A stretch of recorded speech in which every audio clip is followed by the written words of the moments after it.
Après la colère, le temps des hommages à George Floyd, suivez la cérémonie, en direct dès 19h50. Une cérémonie à la mémoire de George Floyd, dont la mort sous le genou d'un policier blanc, a déclenché une profonde vague de colère à travers les États-Unis, aura lieu jeudi à Minneapolis après une nuit plus calme, dans le pays que les précédentes. Une large foule est attendue en début d'après-midi à l'Université chrétienne North Central pour rendre un premier hommage public à l'Afro-Américain de 46 ans, mort asphyxié le 25 mai lors de son interpellation.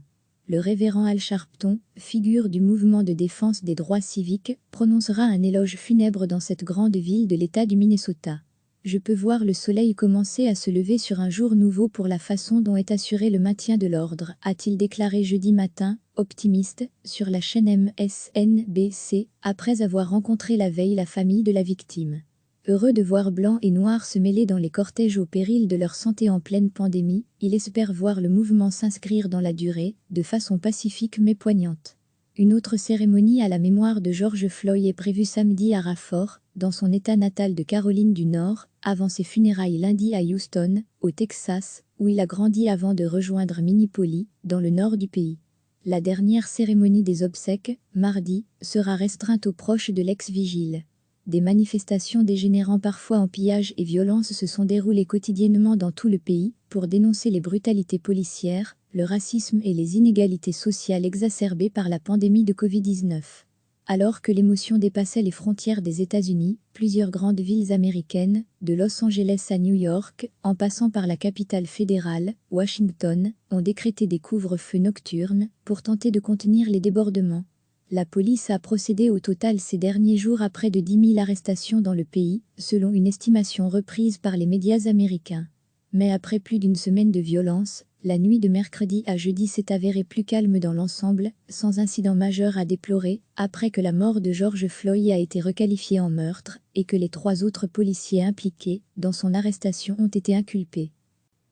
Une cérémonie à la mémoire de George Floyd, dont la mort sous le genou d'un policier blanc, a déclenché une profonde vague de colère à travers les États-Unis, aura lieu jeudi à Minneapolis après une nuit plus calme, dans le pays que les précédentes. Une large foule est attendue en début d'après-midi à l'Université chrétienne North Central pour rendre un premier hommage public à l'Afro-Américain de 46 ans, mort asphyxié le 25 mai lors de son interpellation.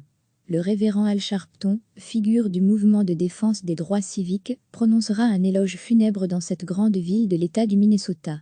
Je peux voir le soleil commencer à se lever sur un jour nouveau pour la façon dont est assuré le maintien de l'ordre, a-t-il déclaré jeudi matin, optimiste, sur la chaîne MSNBC, après avoir rencontré la veille la famille de la victime.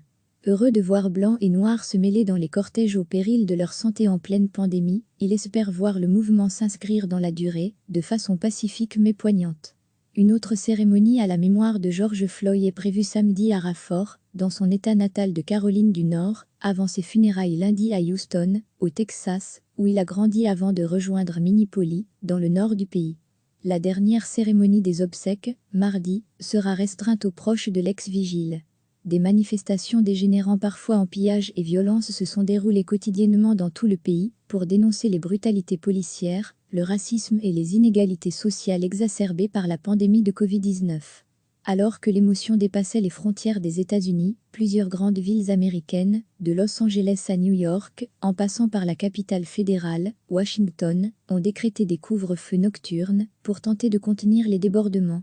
La police a procédé au total ces derniers jours à près de 10 000 arrestations dans le pays, selon une estimation reprise par les médias américains.